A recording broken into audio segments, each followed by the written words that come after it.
Hi, and welcome to Chronically Jill, the podcast where I, Jillian Hagen, also known as the Fibro Rebel online, will tell you all about my life with chronic illnesses, bring you more fun facts about fibromyalgia, and tell you the story of someone's day-to-day life with chronic illnesses. My pronouns are she, her. This is an independent podcast, which I am recording in my kitchen, so there may be sounds in the background. Please understand. This podcast can and does contain explicit language, so please keep that in mind. As an independent podcast, I would love it if you supported me on Patreon or Acast. For as little as $2 a month, you can get access to early episodes and ad-free content. If that's not something you're interested in, that's absolutely okay. I am thankful for your support in just listening, sharing, and subscribing wherever it is you listen to podcasts. Just a heads up for this one, I wrote it when I was mad, so it's possible that it gets a little ranty. So, sorry. Something that I encounter often on TikTok and other social media apps, and in real life, to be honest, is that people assume fibro is fake, or that we are faking or exaggerating our symptoms. We all know that, in fact, it's usually the opposite. We fake being well, because if we don't, well, at least if I don't, I might give up and stop trying to live my life to the fullest, even though I'm in pain all the damn time. I never want to give up, but it is incredibly difficult most days. Just yesterday, I had a comment on my TikTok saying that fibro is a mental illness. I'm using quotes there, sarcastic air quotes, and that if it magically goes away when there's something fun to do, it's not a real condition. Just imagine that entire sentence with the air quotes. First off, fuck that person. Pardon my language. Second, fuck that person again, because it just makes me so angry. We have chronic illnesses that means forever, or at least until they come up with a cure, if they come up with a cure. It drives me crazy that people expect us to sit around being sick all the damn time. And not that we never do. I do all the time. And when we are feeling good, though, we certainly know how to take advantage of it. We have no choice. It doesn't magically go away. We just know how to push through when we need to, which is quite often when there are fun things to do, because we're humans. And I doubt anyone listening to this who is of that terrible opinion. They're not exactly my demographic. But if they are, though, please understand that we are sick, not dead. It also affects all of us differently. Some people can work, some can't. Some exercise, some can't get out of bed most days. There is no right or wrong way to experience chronic illness. We are all different. It isn't one size fits all. Guess what? We're also very, very, very, very, very, very good at masking our pain. I am sitting at my desk, and currently my foot feels like it's getting cut open. My upper back is radiating pain through all my muscles, and my chest is killing me because I managed to go to the gym yesterday and push myself too hard, because I do that way too damn often. To anyone looking at me, though, I would appear like nothing is wrong. I'm calmly sitting at my desk. Well, maybe not calmly, because I'm like ranting just a little bit, but I'm not screaming like I could be being in this much pain. And to anyone who has never experienced anything like this, it would be so difficult to understand. I know that many, too many doctors out there truly believe that fibro isn't a real condition. They might be right. Like, honestly, they could be.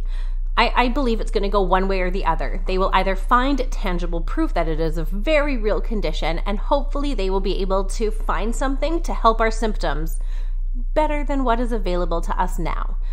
Or they're going to find something else that fibro is either a part of, or it could be something entirely different, which means that fibro doesn't exist anymore, because that is how science works. Things are right until they are disproven. Fibro is a thing that exists now because we have nothing else to call our pain, nothing else tangible to hold onto, because it could be so many things.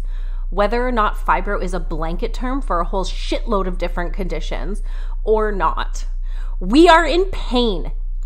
It doesn't matter what we're calling it. We hurt, we can't sleep, or we sleep too much and still are not rested. We are so tired, we cannot function. Our heads are so foggy, we forget conversations while we're in them.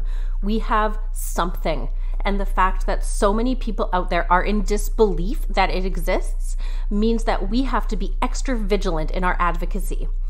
That would mean people would need to be willing to learn, though. And in my experience, that's just not the case, which is sad and depressing in itself. So this is from an old article that I found from 2016. So take all of this with a grain of salt. And the article is called, "Why Does Fibro Have a Credibility Problem?" And it says that over a quarter of fibro patients feel that their doctor doesn't consider fibro a legitimate diagnosis, and that convincing their friends and family was not an easy task. A direct quote from the article is, "It was maddening. I felt like most of the doctors I saw were not acknowledging that I was really in pain. I felt they were thinking I was exaggerating my symptoms or that I was making them up entirely, even to the point where I saw a neurologist who told my husband to take me to a psychiatrist because there was nothing wrong with me." I think we all feel that one deep in our souls. The article goes on to say that many people just stop going and seeing doctors because of the credibility issue that we face, which honestly makes so much sense. There isn't exactly a unanimity in the health community about whether it even exists, let alone how to treat it. We know that it's real. For now, whether it stays that way or not is up to science. And no matter what the advancement is, it can only be helpful to us, and that's definitely a good thing. But for the time being, it would be really nice if people just believed us when we said that our pain was real, because it is. And we deserve better than just being brushed off. I will be right back after this little break. So welcome, Jerika. Am I saying that right? You are. Okay, that was one of my favorite names as a kid because I loved Gem and the Holograms. I was like obsessed with it. And I remember when I had my first kid, I wanted to name them Jerika. And my mom's like, "No, that's awful." And I'm like, "Oh, you shouldn't have told anyone." Oh. She was like, "It sounds like it's from the 80s. I'm like, "Well, it is. It is. That's where it's from." That's great. That's great. It's so funny. Not very many people actually realize that's what it's from. That's cool. I'm so happy. Yeah. Favorite show. I was obsessed with it when I was younger. Yeah. I wish it was like streaming somewhere now that I could watch it with my kids, because I think they would like it too. But used to be on Netflix, but I don't think it is anymore. Yeah, I know the like really bad movie was. Ew. Yeah, no, the movie was awful. Yeah, it was bad. I have bad memories of watching that. So how are you doing today? I'm all right. Yeah, it's going to be kind of a annoying day later. I have an appointment that I'm not excited about, but doing good this morning. How about you? Pretty good. I just woke up, so I got to sleep in a little today, which was nice.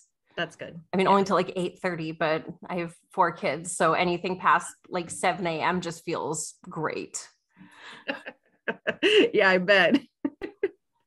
So tell me about what you have going on with you. So I have fibromyalgia. That's finally been one of the diagnoses. I've fought for that, as I'm sure a lot of people can relate to. I have PCOS, which again was another thing I had to fight for. I have spondylolysis, which is literally just a broken vertebrae. Chronic migraines. I was originally told I had tendinitis, just, told that, didn't have any kind of tests done. And then finally had a test done and they're like, "Oh no, you don't have tendinitis. It's just fibromyalgia." Yeah, you're just in pain. You're just, it's fine. Okay. But yeah, that's pretty much the gist of it, Okay. Yeah, I have spondylolysis. I have that written down because I was going to ask what it was. Yeah. Also how to pronounce it, because obviously I can't. I know, trust me, it took me a while. I always was like, here's how you spell it. You can look that up and do with that what you will. Yeah. Yeah, because I've never heard that term before. So it's just you have a broken vertebrae? Essentially, yeah. Okay. So you know how your vertebrae are shaped where it's like round and then it's got like the little fin? Yep. The fins broke off. Oh, Yeah. that sounds awful. And if I don't keep an eye on it, it could slide one way or the other. So I have to like try to keep those muscles strong, which exercise. Right? Working on it. So easy. Yes, so easy. Just all the time, just running around. Literally. And are they fixing that, or is there something surgical they can do? So mine is because the bone was thin to begin with, which is something that can be present from birth, essentially, and you could just never know it's there, or it could break, and then you know it's there. So essentially, mine's too thin to do anything to. Okay. Yeah. So I just have to either, ignore it and hope it doesn't get better, or hope it doesn't get worse, or hope it does, stay the same, and try to work on exercising it. And that's literally all. I've tried a back brace too. And my tummy area is too sensitive to have anything squeezing me. So I can't even use a back brace. I hear that I can't do the back braces either. Like I've had a bunch of surgery on my spine and stuff, and no, they don't do anything other than make me really uncomfortable. Yeah, literally. It's so crazy. I remember you talking about all your back surgeries and everything. That was actually, I think, when I first found your TikTok, was you had just had the back surgery. Yeah, I had my 4th one in August. Really? Yeah, that's when it was then. It must have been that around that time. Yeah, I was at the end of August, I think. But it's kind of settled into a place where it still hurts all the time, but I don't need my wheelchair anymore. That's good. And that's an improvement, right? And I can walk most of the time, and it's been good. I think it's probably the best I could expect. Yeah. Right. I get it. Yeah. Like it's never going to be like good. Right. Right. Be careful and make sure I don't lay flat on my back, because I cannot get up if I do. And I find myself doing that on my couch all the time. I'll just kind of like flip over, and then I'm like, oh, I'm just going to be here for a while. I live here now. This is my life. Yeah. Yep. Especially if I'm home alone and I don't have anyone to help me up. Yep. I hear you. I'm sure that's not fun. No, I don't know. You can kind of like roll off and then like climb back up on the couch from the floor. It's all just awkward. Back stuff is the worst. I'm so sorry you're going through that. Oh, I appreciate it. That's another thing I had to fight for too. It's so stupid how you have to fight for these things. I told them for so long I have this back pain, and I've had so many different doctors, and I'm sure so many people can relate to this, and it's so unfortunate. I had one doctor in specific when I first started having this particular back pain. I was telling her about it, and she literally looked at me and went like this. Are you sure you're not just lazy? Oh my God. What the hell? Like, right? So yeah. And I finally went to a rheumatologist who actually, like, I don't know, has empathy for other human beings. And he's like, well, why don't we send you for an x-ray? And that's been 5 or so years since the first doctor. It's so stupid. Like I first hurt my back when I was 23 or 24. I don't remember. It was like 15 years ago or 12 years ago. So it's been a long time. Yeah. And it took me a whole year and a bit of going to doctors before someone, because they kept giving me x-rays. That's all they did was give me x-rays. But it was nerves, it was herniated discs and all this stuff that's not showing up in x-rays. Yeah, no. And I went into the ER once, like just screaming in pain, couldn't walk. Oh. And I happened to get a neurosurgeon who was doing his like yearly ER rounds. And, he took one look at me, one look at the way I was standing. I was rushed into an MRI like 10 minutes later, which is crazy for MRIs. Yeah. And 2 days later, I was in surgery. Wow. After a year. And I kept telling them, I'm like, listen, I know I'm not in the medical field, but I know how to research. I know how to look stuff up. And this is not what I have the pain radiating down my legs. This is nerve damage. Please give me a CAT scan or something. And they're like, no, you're too young for that. Oh, too young my favorite line. My favorite line. Oh. And I'm like, no, I assure you I'm not, because I'm in the pain. Right, exactly. Well, and because of having that said so many times, I don't know about you, but I became defensive when I went into doctors. And when I went into the doctor that finally gave me the x-ray that I needed, I specifically told him, look, this has been said to me so many times. If you're going to say that to me, then I'm going to walk out right now. And he said, absolutely not. My youngest patient is 4 years old. I completely believe you that you're in pain. So I was like, that's horrible, but thank you. Yeah. Well, so even my family, like I remember, because I was working out in like Alberta or Saskatchewan or something, I had to take a bus home when I got injured. And when I got off the bus after a 17-hour bus ride with like 6 herniated discs, like I was limping and all this stuff. And my dad picked me up, who I haven't talked to in years because he's a dick, but he was like, why are you limping if it's your back? Oh. I'm like, because your back supports your entire body and there's nerves in there. Like, because my leg hurts mostly, but it's my back, but my leg, and oh my God. And I don't think any of my family like really believed how much pain I was in until the doctor was like, oh, emergency surgery right now. Like we're going. And so it's hard. It's hard for people to understand if they've never gone through something like that, I think. Right. But oh yeah, for sure.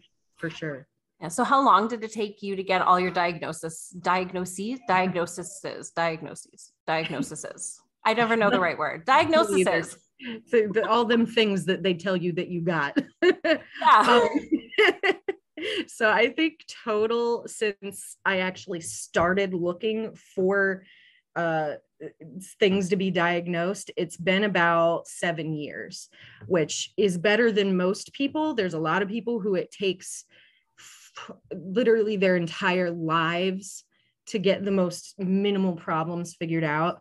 And I think that is in part due to the fact that a lot of doctors who don't want to do the work emotionally and mentally manipulate people into like gaslighting them into thinking that they're imagining it. Because that's definitely something that happened to me. I don't know about you in particular with that aspect, but a lot of people that I've talked to, medical gaslighting is a problem. Just accuse you of drug seeking. Yes. Oh, that's horrible. It's like you have to tell them, I don't want drugs. Tell me what's wrong with me though. Or else they just exactly think that like you're just wanting drugs. Yeah. And I'm like, I just need answers so I can try to do something. Yep. It's awful how much and how often it happens. Like I'm terrified of going into the hospital every time I go, because yes, I want the drugs. I want you to give me the drugs because I'm dying in pain, but you can't act like you want the good drugs that they have, because then they think that you're just lying. And it's such a crappy system. And there's people that do that. Yeah, there are. I would love them to tell me what's wrong. I know they're not going to do that, but they can give me something that helps right now, and it'll like calm stuff down. Right. And when they can do that, that's awesome. Yeah. But you can't go in there and saying, oh, the last time, 'cause I had a ketamine infusion in September, I think, for like muscle spasms that were happening after my back surgery. And it was awesome. It felt so good. It helped so much, but I can't go into the hospital and be like, yo, can I have a ketamine infusion? Right. I'll be like, no. literally, exactly. Like, oh, it works. It works real great, but you can't just have it because I remember one time I went into the hospital about 6 or 7 years ago, and I had a nurse look at my chart and she said, "Oh, you've been here a bunch for this. What helps? What have we done that helped?" I'm like, what? I'm like, serious? Wow. You're gonna ask? Oh my gosh. And I like started crying. She's like, "What's wrong?" I'm like, "No one cares. They don't ask." And it felt so good. It never happened since, but Right. But there are people out there who give a shit. Yeah, it was awesome. And it would be just so much better if more people were like that in the medical community. But it is what it is. We have to figure out how to navigate it. And that's one of the reasons why I thought starting this podcast would be such a good idea, because people don't know how. Exactly. I don't know how. Like and just listening to other people who have been through it and are going through it. Like, I think it's going to make a huge difference for some people. I hope it's going to make a difference for some people, because I definitely think you're right, honestly. Because I don't like confrontation. I don't like that stuff. I won't push things with doctors. I'm getting better at it, but it's not something I ever thought to do. It's just, no, they're the professionals. They're right. They know what they're doing. Right. And I just never considered saying, "No, I don't accept that." Yep. And the other thing is shopping for doctors. That's another big thing that I had to learn was appropriate.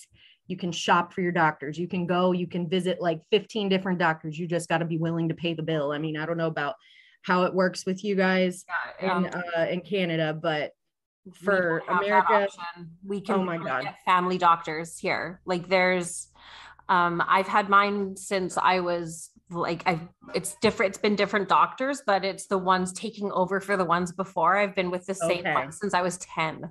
That sucks. But my husband is trying to get one, and they're not near me. Like it's an hour drive to get there, and I don't even care. Like I lived 3 hours away before, and I still kept the same doctors I drove down for appointments, because you can't get family doctors. They don't exist. And like my husband's trying to get one closer to where we are at our, like where we moved to, and there's nothing. That sucks. So, and you can go to clinics. We have clinics, but you get different doctors every time. It's not consistent, and the waits are like 4 hours. Yeah. It's ridiculous. I'm sorry. That's horrible. Yeah. Sorry, go ahead. So, and I think a lot of Americans are just like, "Oh my gosh, Canada has universal healthcare. That's amazing." But it's great that we can go have a baby without paying, or get our arm fixed and stuff if we break it or something like that. But there's so much backlogs for everything. And because we have universal healthcare, we're not allowed to pay for medical. So like in the province where we have healthcare. Yeah. So like when I was waiting for my back surgery, they said it could be like 3 years. And I was like, we have savings. Can I pay? There's surgical centers out here. And they're like, "No, you're not allowed to. You'd have to go to like Manitoba or Ontario, because you're not allowed to pay to jump queues here. It's so the rich don't do it," which okay, yeah, completely makes sense. Yeah. But like you can't pay for private clinics if you live in BC. And I'm sure the rich people have ways around that and shit, because of course they do. But yeah. But yeah, they were like, "No, and if you want to pay for the surgery," it was like $12,000 or $15,000, like a lot, but not a lot.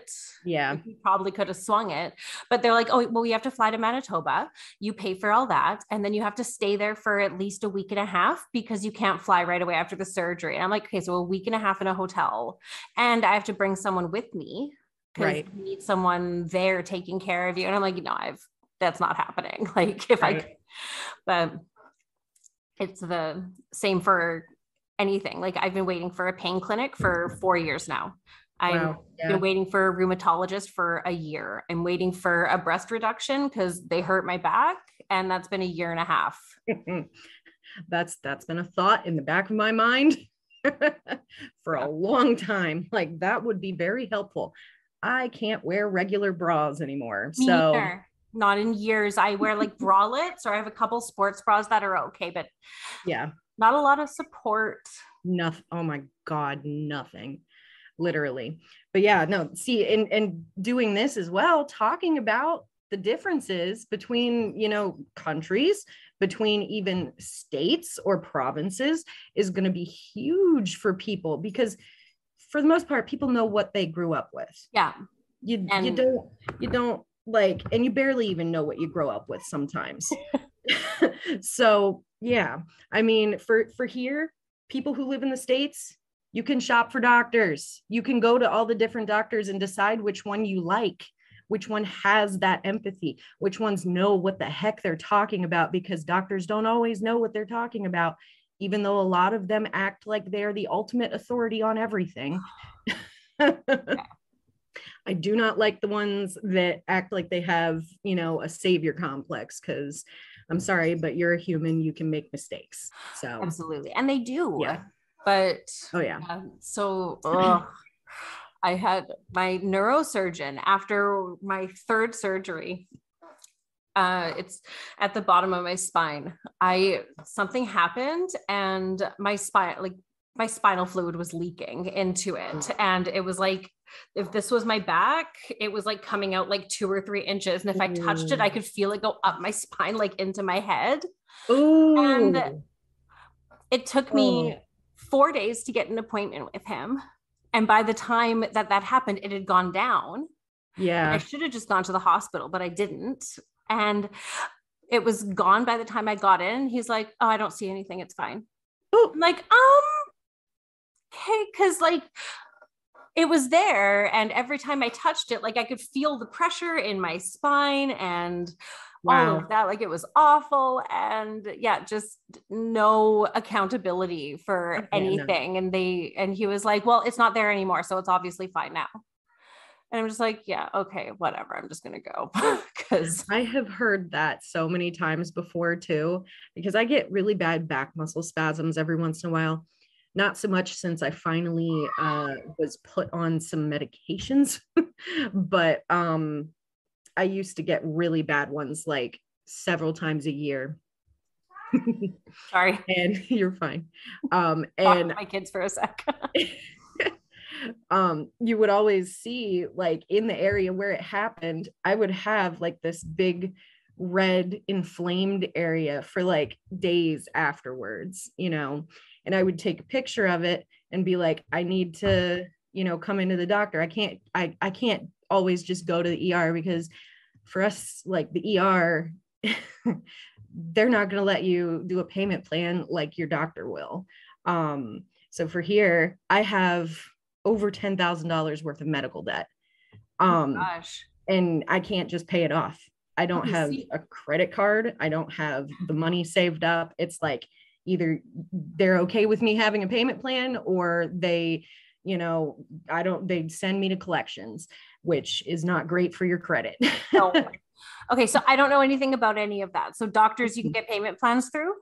Yeah, most of them do that. Yeah. And a lot of them, if, for instance, my primary care doctor, my family doctor, she's part of a community health network.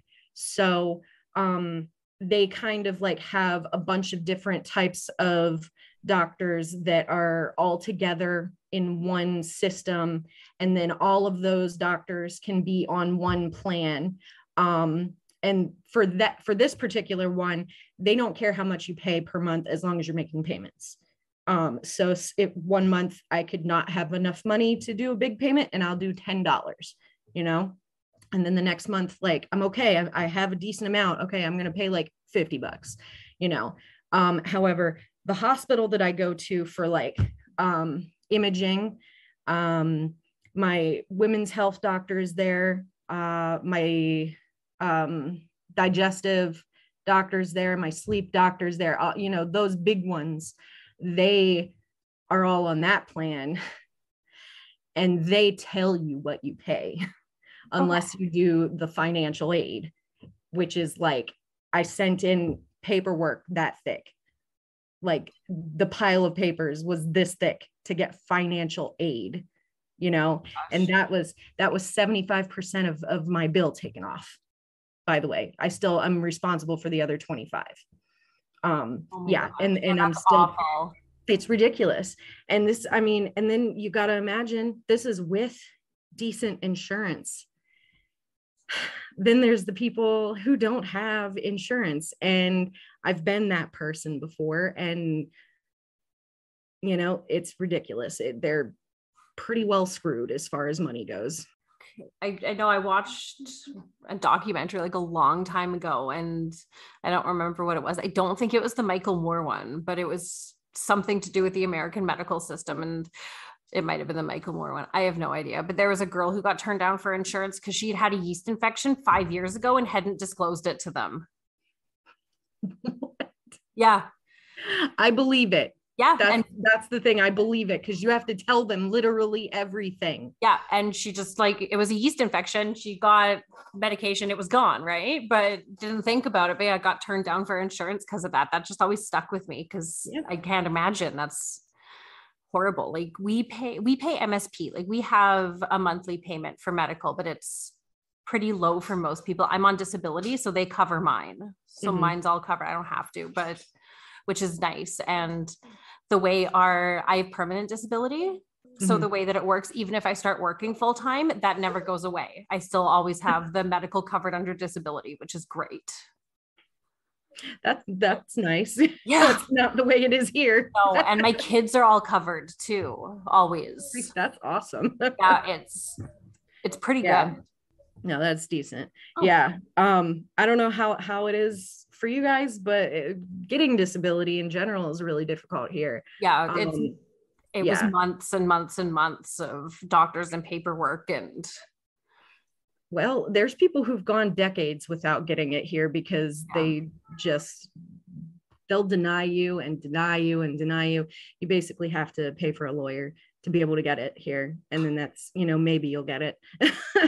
Yeah, it's not that bad here. Or it wasn't for me, at least. I know I've heard a lot of people complain about getting turned down. I never even got turned down. I just got it automatically because I couldn't walk. And I think they watch you sometimes. Like they'll check you out. And I always had a cane and everything. So I guess they just, but I think I got lucky with it.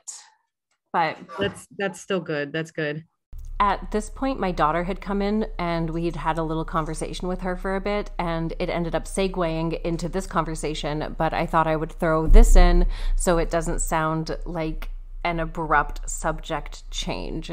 So continue listening. Hey, I mean, I don't know about you, but that's the brain fog for me. I struggle a lot with the brain fog. I always say to my business partner, if my brain actually worked, the world would be in trouble. Oh my gosh. Yeah, me too. If I could organize stuff like this, you can't see it, but this whole wall right here is just whiteboards.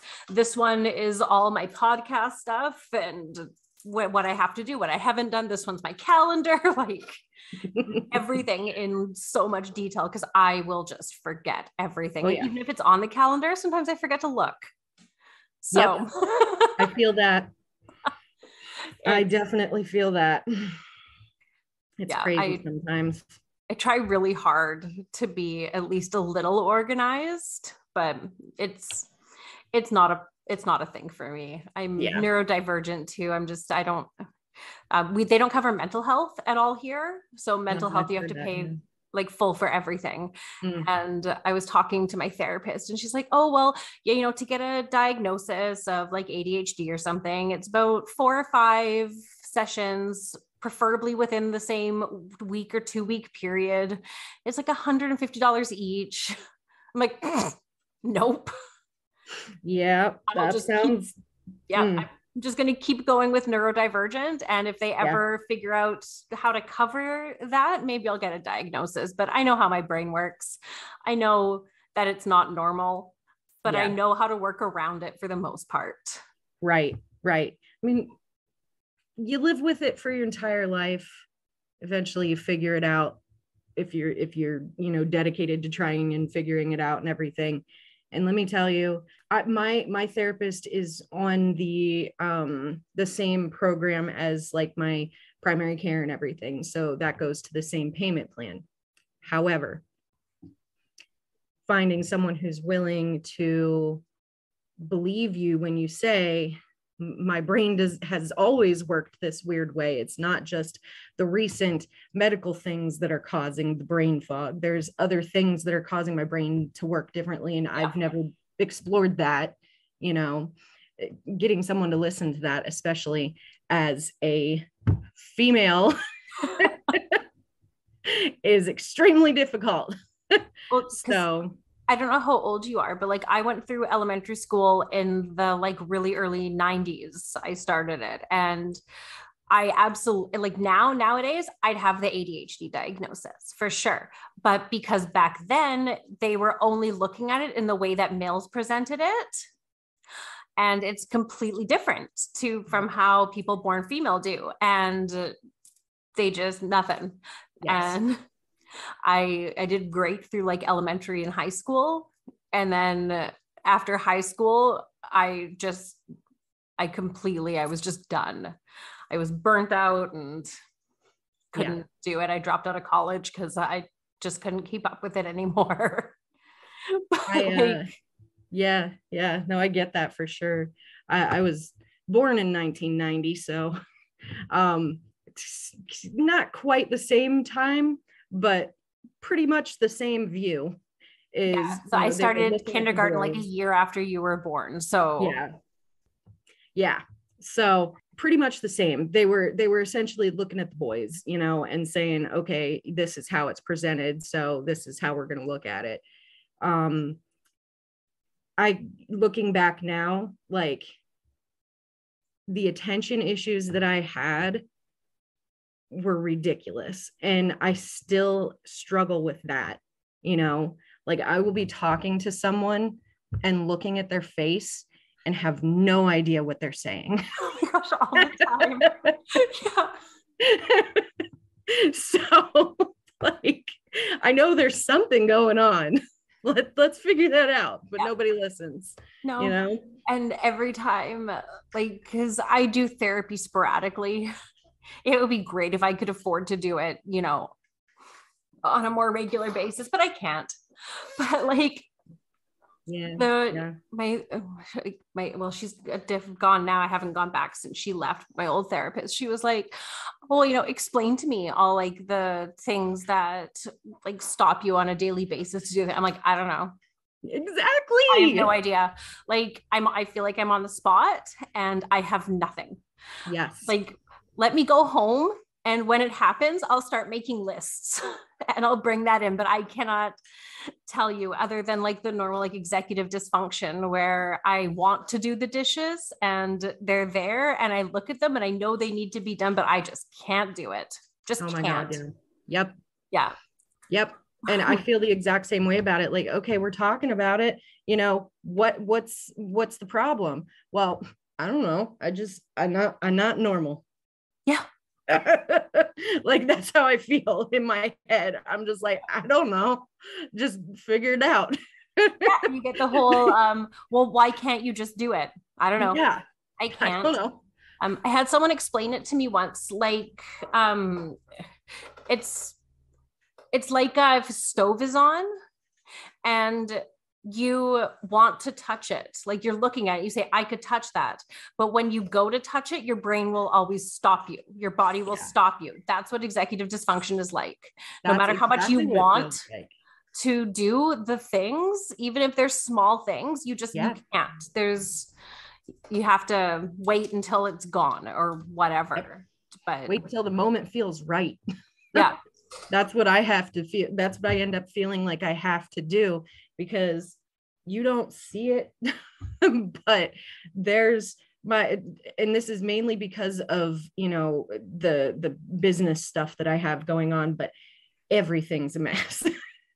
And it's not like, gross mess.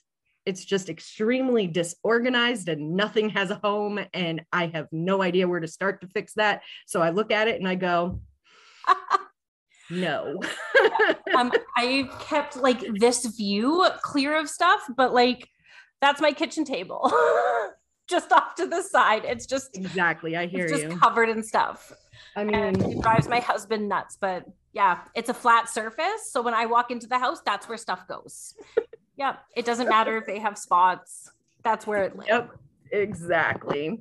I feel you though. That's exactly what it is. It's like, okay, this is an easy spot for me to remember that I put that there.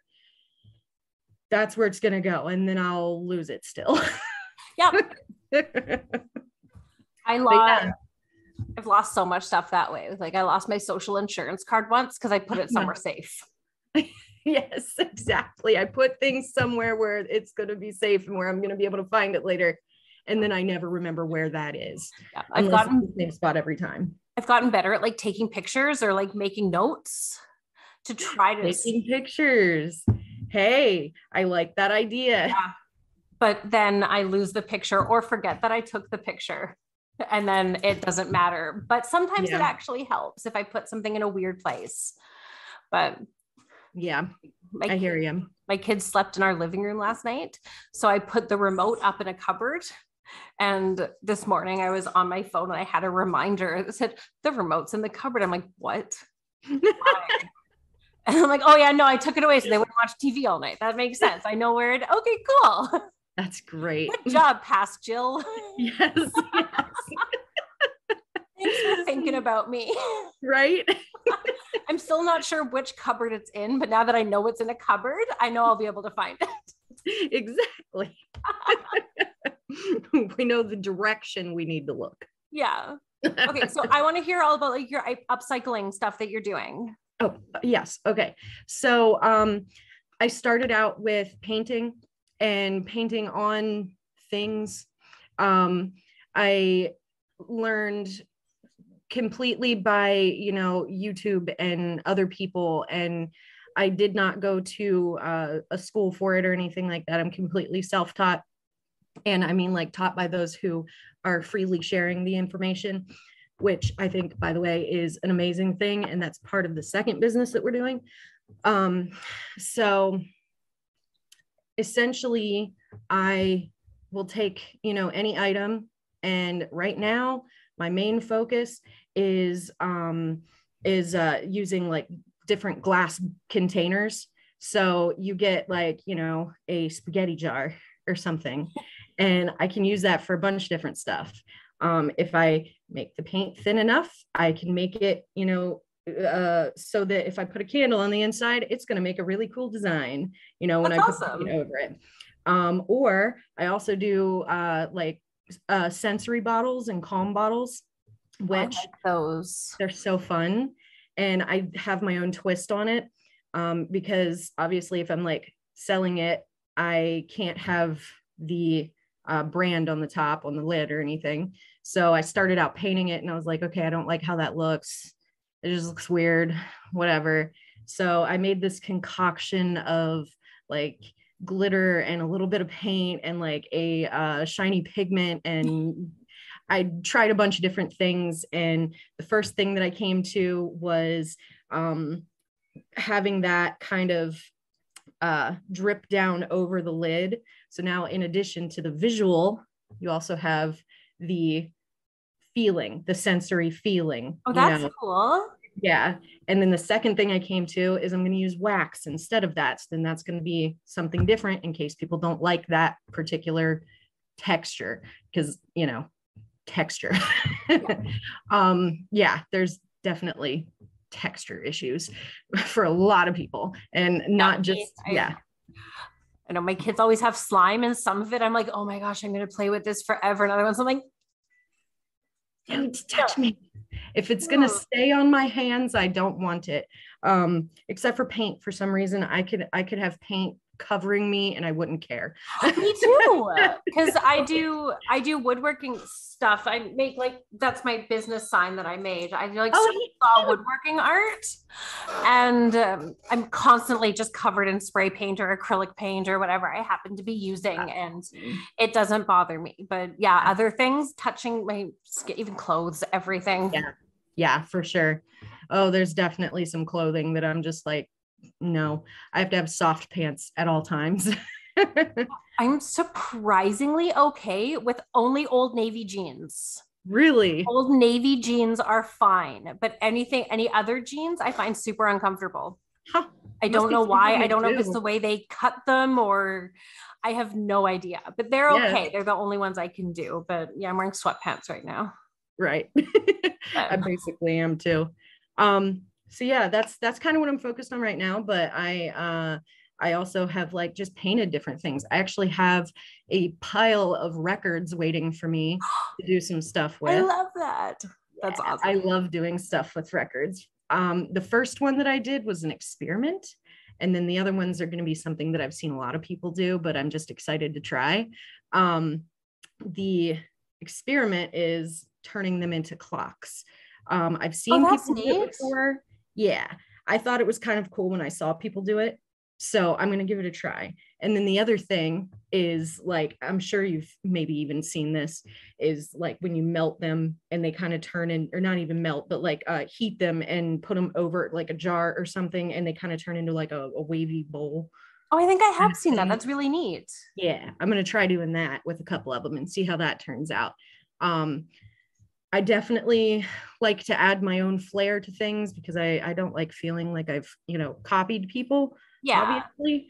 Don't want to do that. What else do I do? I don't even Okay. know. But first, Yes. everyone copies everyone. That's how stuff is made. You see Yeah, something, you're like, that is cool. How can I do that but make it my own still, right? Like exactly. Yeah. I so many people worry about that. They're like, "Oh, what if I don't have what if my thought isn't 100% original?" And I'm like, "Then nothing is. Nothing is." Like True. almost everything you can think of has been done. But I think making art is and stuff like that is about enjoying it. Yes. And it doesn't matter if it's something that people do a lot or if it is something unique, which I think if something is actually unique, it's going to be weird. Oh yeah, It for sure. probably won't sell if that's what you're Very, trying to very do. true. But just do it because you love it, because it's fun. Exactly. Exactly. And that's where I've come to is like, I'm gonna, excuse me, I'm sorry. That's okay. I'm going to find, my flair for things and make whatever I feel comfortable making and what I enjoy making. I try everything. There's a group, well, a facility, I guess, called the Mint, the Maker Space. And basically they provide like a bunch of different equipment that members can come in and use. And then they also do like classes and workshops and stuff. So I'll go in there and try whatever. And then if I like it, I will look into it more, learn more of it, actually buy my own supplies Yeah. and stuff because, you don't want to buy all the supplies and then not be into it. Oh my gosh, I have that's my Cricut right here that I haven't used in a year. Right. I was like, oh my gosh, I'm going to use this all the time. And then I did for like a couple months. And Right. now it comes out every once in a while. So I just make stencils with it. Right. But Right. Yeah, I thought about getting one. And for that specific reason, like I didn't know exactly what I'd use it for.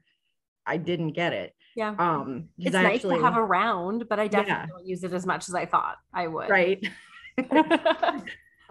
Yep, I hear you. I've got stuff like that.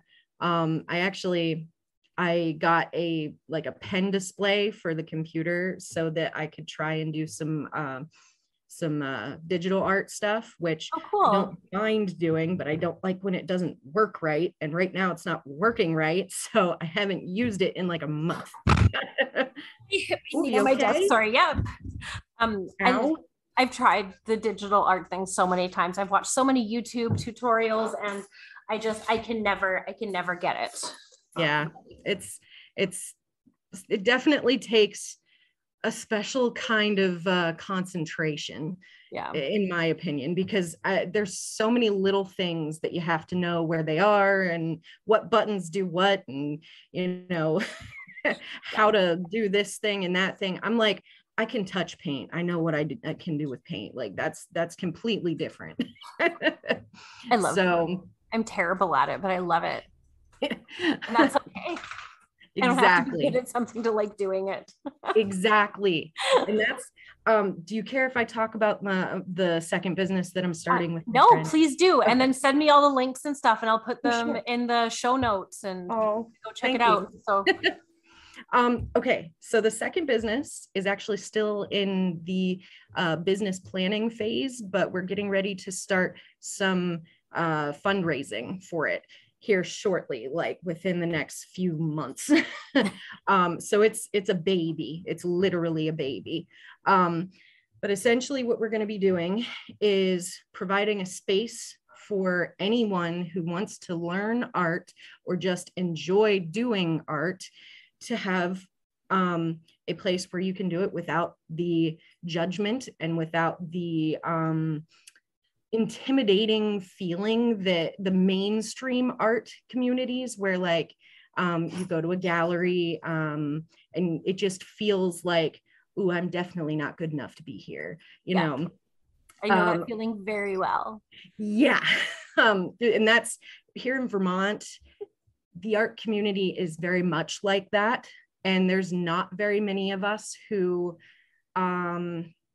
make art like that are not in that community, I guess.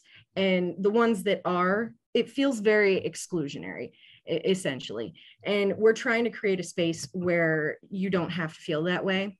And we're actually going to start out with a renovated bus, and we're going to take that to events, and that's going to be like our area. We'll set up outside, so that means it's going to be seasonal at first, but eventually we're going to go to brick and mortar. And hopefully that when that happens, hopefully, fingers crossed, it'll be something in our local community where we are providing that space to the people in our own community where we where we ourselves live. So essentially that's what it's going to be. And we're going to make it as accessible as possible. Most of our workshops are going to be basically pay as you can or pay what you can. So like we'll have a donation box set up rather than saying it's $50 for this class. And then people who, will have maybe like a suggested, okay, this is how much supplies cost, like $20 or something, but you don't have to pay that if you can't, because we want it to be accessible to people. And we're gonna be as inclusive as we possibly can. But I think in the initial beginning, the main people that are going to end up being interested are going to be like parents with kids. And that's perfect, as a way to start, that's perfect. But we're going to make sure that people know it's as inclusive as we can make it. I have a strong connection to the elderly community and a strong connection to the disabled and mentally ill community here in my local area. So I'm hoping that we're going to be able to get to those folks as well and let them know about this so that there's a way they can participate.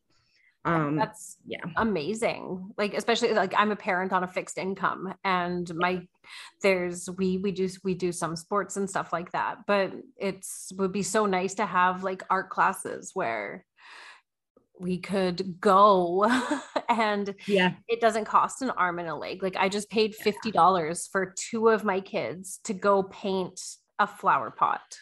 Yeah, no. Which is that's a lot. Like it's so much. It is. They liked doing it, but it's a lot of money. It is. Yeah, it is. I love that. That's amazing. I love what you're doing. We're so excited about it. Honestly, like we get together to do the brainstorming and to like write things out. And it's ridiculous. We have to have a period beforehand where we can just talk and or go and do things and talk so that we can actually sit still and do the planning. Yep. Because we're so excited about it. We have all these ideas. When it comes time to write them down, we're like going off on every single tangent possible if we don't give ourselves that time. Yeah. Oh my gosh, I hear that. When I get like really excited about something, it's the same way. But Absolutely, yeah. I absolutely love what you're doing. That's just so cool. I appreciate it. The world needs more stuff like that. That's kind of what, what our opinion is too, is like, there's not enough of that. There's underrepresented and underappreciated people, so we're hoping that our focus can mainly be on those people. That's our goal. That's our aim. And I mean, it's going to be fun and it's going to be a lot of work. Yeah, but I think that would bring so much good to any community, and your community is lucky to have you guys, because that's amazing. Thank you. So before we kind of sign off here, do you have any advice that you would give to somebody who is being newly diagnosed with chronic illnesses? Ask questions and do your research. Even if there is no possibility for you to do, doctor shopping, or for you to, move around between doctors in any way, do your research and tell them what you're finding, and don't settle for the gaslighting. Absolutely do not settle for the gaslighting.